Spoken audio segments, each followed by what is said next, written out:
Hello दोस्तों, कैसे हैं आप सब लोग।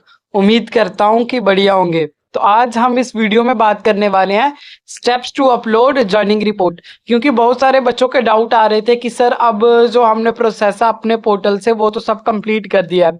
जैसे कि उनको क्या करना था कि अपने डॉक्यूमेंट्स जो है वो अपलोड करने थे पोर्टल पर, और अब वो जो है उन्होंने कर चुके हैं। तो उसके बाद जो है वो कॉलेज ज्वाइन करने के बाद क्या प्रोसेस होगा उस पर हम बात करेंगे। तो कृपया इस वीडियो को पूरा लास्ट तक देख लीजिए ताकि आपके सारे डाउट्स जो हैं जॉइनिंग रिपोर्ट को लेकर वो सारे क्लियर हो जाएंगे। ठीक है। और उसके बाद आपको कैसे अप्लाई करना है स्कॉलरशिप के लिए वो हम इसी वीडियो में बात करेंगे।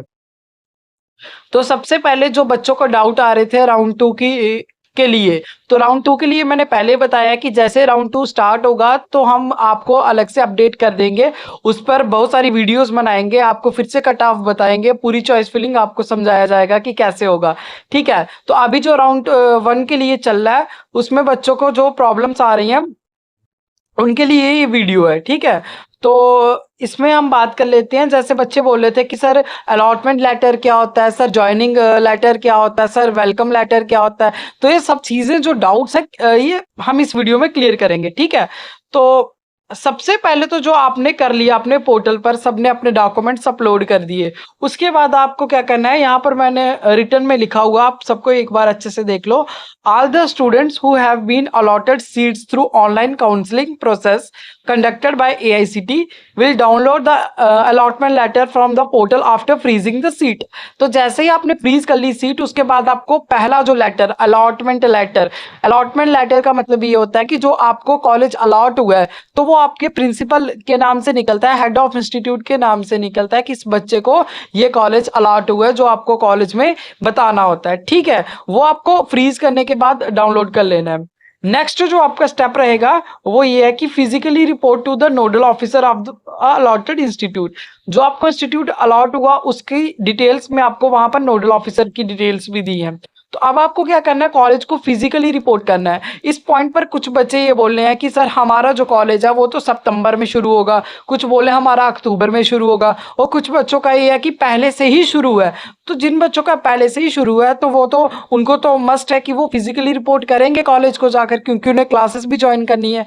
पर जिन बच्चों का ये सब है कि जिनका लेट में अभी शुरू होगा सेशन, तो वो बच्चे क्या कर सकते हैं, वो ऑनलाइन ही अपना वेरिफिकेशन करा सकते हैं अगर कॉलेज मानता है, वरना आपको फिजिकली कॉलेज में जाना पड़ेगा ये सब प्रोसेस करने के लिए। ठीक है। उसके बाद नोडल ऑफिसर क्या करेगा, जैसे आप नोडल ऑफिसर के पास गए तो nodal officer will download the auto generate joining report from the college log in and student will sign the joining report in presence of nodal officer and nodal officer will put his her sign and signature and will upload the joining report with stipulated time for further action by the scholarship cells of AICT। इसमें यही बात बोली गई है कि जैसे आप अपने नोडल ऑफिसर के पास जाएंगे तो वो क्या करेंगे, अपने जब वो अपने कॉलेज के लॉगिन करेंगे तो कॉलेज के लॉगिन करते ही उनको एक ऑटो जनरेट क्या होगा, खुद से ही एक ऑटो जनरेट एक ज्वाइनिंग रिपोर्ट मिलेगी। तो वो वहां से प्रिंट आउट निकालेंगे और आप उनके सामने, ठीक है, उस ज्वाइनिंग रिपोर्ट पे साइन करेंगे और बाकी जो डिटेल्स है वो आपके नोडल ऑफिसर खुद ही फिल कर देंगे। और उसके बाद क्या करेंगे, अपने स्टैंप लगाएंगे, अपनी सील लगाएंगे कॉलेज की, और वो सब पोर्टल पर जो है, कॉलेज के पोर्टल पर जो वो अपलोड कर देंगे। तो उसमें आपको कुछ भी नहीं करना, वो सब कॉलेज का काम होता है। आपको बस अपने डॉक्यूमेंट्स लेकर आप कॉलेज फिजिकली रिपोर्ट करना है। ठीक है। तो उसके बाद जब आपने ये सब कर लिया उसके बाद ज्वाइनिंग रिपोर्ट आपका अपलोड हो गया। उसका थर्ड स्टेप देखिए, all the student must Aadhaar authenticate themselves and upload an auto-generated undertaking which will be signed by student Delhi, verify by the nodal officer on the portal before going for apply for the scholarship tab।